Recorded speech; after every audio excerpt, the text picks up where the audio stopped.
ನನಗೆ big boss ಹೋದ ಬಗ್ಗೆ ನನಗೇನು ಮಾಹಿತಿ ಇಲ್ಲ. ಯಾಕಂದರೆ ಅವ್ರು ನನ್ನ ಹೆಂಡತಿ ಮನೆ ಬೀಗ ಹಾಕ್ಕೊಂಡು ನಾನು ಕಟ್ಟಿದ್ದ ಮನೆಯೇ, ನಾನೇ ಒಂದು 25 ವರ್ಷ ಹಿಂದೆ 10 ಲಕ್ಷ ಖರ್ಚು ಮಾಡಿ ಮನೆ ಕಟ್ಟಿದ್ದೇನೆ.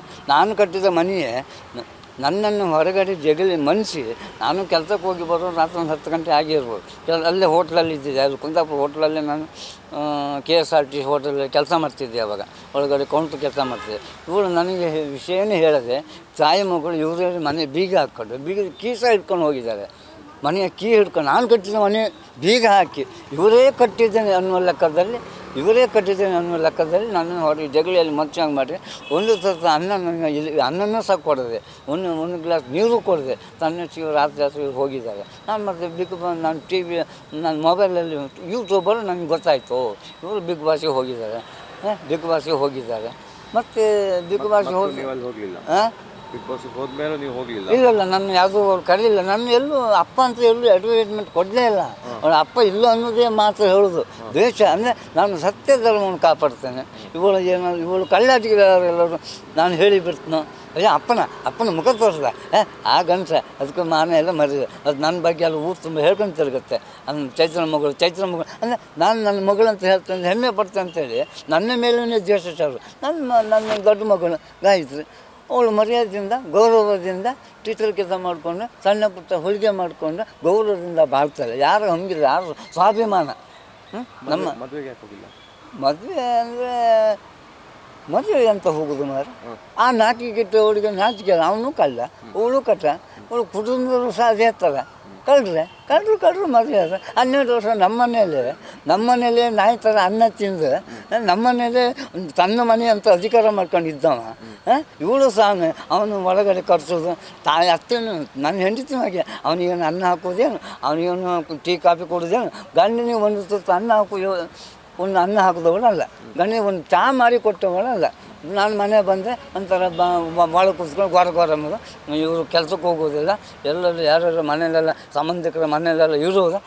ನನಗೆ ಬೇಜಾರಾಗ ಬೇಜಾರಾಯಿತು, ನನಗೆಲ್ಲೂ ಮನಸ್ಸು ತಾಂತಿ ಸಿಗ್ತು, ನನಗೆ ಹೋಗ್ತಿದ್ದೆ. ನನಗೆ ಹೆಂಡತಿ ನನಗೆ ಮನೆಯಲ್ಲಿ ನೆಮ್ಮದಿ ಕೊಡ್ತಾ ಇಲ್ಲ. ಆದ್ಕೊಂಡು ನನ್ನ ಮಗಳ ಮನೆಗೂ ಅದು ನನ್ನ ಭಾವನ ಕೂಡ ನನ್ನ ಅಕ್ಕನ ಕುಟುಂಬ ಮನೆಗೆ ಹೋಗ್ತಿದ್ದೆ. ಮದುವೆಗೆ ಆಮಂತ್ರಣ ಇತ್ತ? ನನ್ನ ಮದುವೆಗೆ ಆಮಂತ್ರಣ ಇದೆ. ಮದುವೆ 4 ದಿವಸ ಇರುವಾಗ ನೀವು ಮದುವೆಗೆ ಬರಬೇಕು, ನೀವು ಮದುವೆ ಬರೋದು ನಂಗೆ 5 ಲಕ್ಷ ಹಣ ಕೊಡಬೇಕಂತ ನಂಗೆ ಡಿಮ್ಯಾಂಡ್ ಇತ್ತು. ಯಾರು? ಚೈತ್ರ, ನೀವು 5 ಲಕ್ಷ ನನಗೆ 5 ಲಕ್ಷ ಹಣ ಕೊಟ್ಟರು ನೀವು ಮದುವೆ ಬನ್ನಿ. ನಾನು 5 ಲಕ್ಷ ಹಣ ಇವಳಿಗೆ ಕೊಡೋದಾದರೆ ನಂಗೆ ಅಗತ್ಯ ಇಲ್ಲ ಅಲ್ಲ ಇಂಥ ಮಕ್ಕಳು. ಅಪ್ಪ ನೀವು ಒಳ್ಳೆಯ ರೀತಿಯಾಗಿ ಬಂದು ನೀವು ದುಡ್ಡು ಕೊಡು, ನಿಮ್ಮನ್ನು ಗೌರವದಿಂದ ನನ್ನ ಕರೆದಿದ್ದರೆ ಆಶೀರ್ವಾದ ಮಾಡ್ತೀವಿ. ಖಂಡಿತ ನನಗೆ ಗೌರವ ಕೊಟ್ಟು ತಂದೆ ಅಂತ ಎಲ್ಲೂ ಹೇಳಂತ ಹೇಳಿಲ್ಲ. ತಂದೆ ಇಲ್ಲದ ಮೂಗಂತ ಯಾರೋ ಒಬ್ಬ ವಿಡಿಯೋ ಕಮೆಂಟ್ ಕೊಟ್ಟಿದ್ದಾನೆ, ಸುಳ್ಳು ಹೇಳಿಕೆ ಕೊಟ್ಟಿದ್ದಾನೆ. ತಂದೆ ಇಲ್ಲದ ಮಗಳಂತ. ನಾನು ಜೀವಂತದಲ್ಲಿ ಇದ್ದು ಗೌರವದಲ್ಲಿ ಇದ್ದವನು, ನಾನು ತಂದೆ ಇಲ್ಲ ಅಂತ ಕಮೆಂಟ್ ಸುಳ್ಳು ಹೇಳಿಕೆ ಕೊಟ್ಟಿದ್ದನಲ್ಲ, ಅದು ತಪ್ಪು ಹೇಳಿಕೆ ಕೊಡಬೇಡಿ ಅಂತ ಹೇಳ್ತೀನಿ. ಈಗ ಬಂದರೆ ಆಶೀರ್ವಾದ ಮಾಡಿ ಖಂಡಿತ ನಾನು ಅವಳಿಗೆ ಕ್ಷಮೆ ಕೊಡೋದಿಲ್ಲ. ಅವರು ಅಂಥ 5 ಕೋಟಿ ಹಗರಣವನ್ನು ಹೊಡೆದು ಮಾನವ ಮರ್ಯಾದೆ ನಾನು ತೆಗೆದ್ರು, ನನ್ನ ಕುಟುಂಬದ ಇಡೀ ಕುಟುಂಬ ಮಾನವ ಮರ್ಯಾದೆ ತೆಗೆದ್ರು.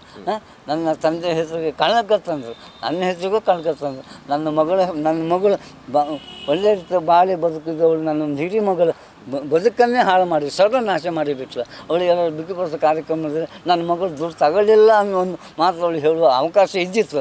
ಇನ್ನು ಅಕ್ಕ ಎಲ್ಲರೂ ಬಂದು ಅಕ್ಕನಿಗೆ ನಾನು ಎಲ್ಲರೂ ಸಪೋರ್ಟ್ ಮಾಡಿದೆ ಅಂತ ಅವಳ ಹೆಸರೇ ಮೇಲೆ ಬರುತ್ತಲ್ಲ, ಅವಳ ಮೇಲೆ ಬಂದರೆ ಇವಳಿ ಮೇಲೆ ಬರೋದಕ್ಕೆ ತೊಂದರೆ ಆಗ್ತದಲ್ಲ.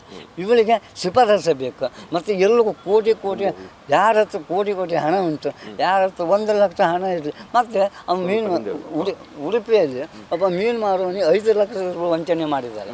ಪಾಪ ಅವನೇನು ಒಂದು ಮೀನು ಮಾಡ್ಕೊಂಡು ಜೀವನ ಮಾಡ್ತಿದ್ದೆ, ಅವನಿಗೆ ಅತ್ಯಾಚಾರ ಕೇಸ್ ಹಾಕ್ತದೆ ಅಂತೇಳಿ 5 ಲಕ್ಷ ರೂಪಾಯಿ ವಂಚನೆ ಮಾಡಿದ್ದಾರೆ.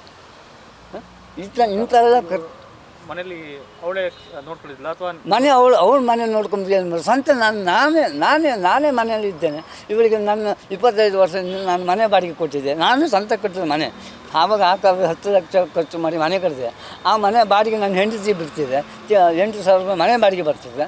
ಗ್ಯಾರೇಜ್ ಬಾಡಿಗೆ ಒಂದು 4,000 ಬರ್ತಿದ್ದೆ. ತಿಂಗಳಿಗೆ 12,000 ಆದಾಯ ಇತ್ತು. ಮತ್ತು 25, 15, 25, 30 ತೆಂಗಿನ ಮರಗಳಿತ್ತು. ಅದ್ರ ಉತ್ಪತ್ತಿ ಬಂದು ಬಂಡ ಎಲ್ಲ ಮರೆ ನನ್ನ ಹೆಂಡತಿ ಜೀವನ ಮಾಡ್ತಿದ್ಲು. ಮತ್ತು ಇವಳಿಂದ ಮನೆ ಜೀವನ ನಡೀಲಿಲ್ಲ.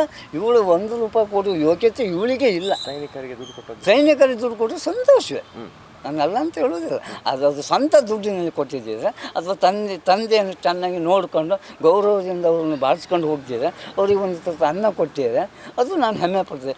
ಇವಳು ತಂದೆಗೆ ದ್ರೋಹ ಮಾಡ್ಕೊಂಡು ಒಂದು ತುತ್ತು ಅನ್ನ ಕೊಡೋ ಯೋಗ್ಯತೆ ಇಲ್ಲದೆ ಇವಳು ಎಂಥ ದೇಶ ಸೇವೆ, ಈ ದೇಶಕ್ಕೆ ನಾನು ಸೇವೆಗೆ ಒಪ್ಪುವುದಿಲ್ಲ. ಇದು ನನ್ನ ಹೆಸರು ಬಾಲಕೃಷ್ಣ ನಾಯ್ಕ. ಈ ಸೇವೆ ಬಗ್ಗೆ ನಾನು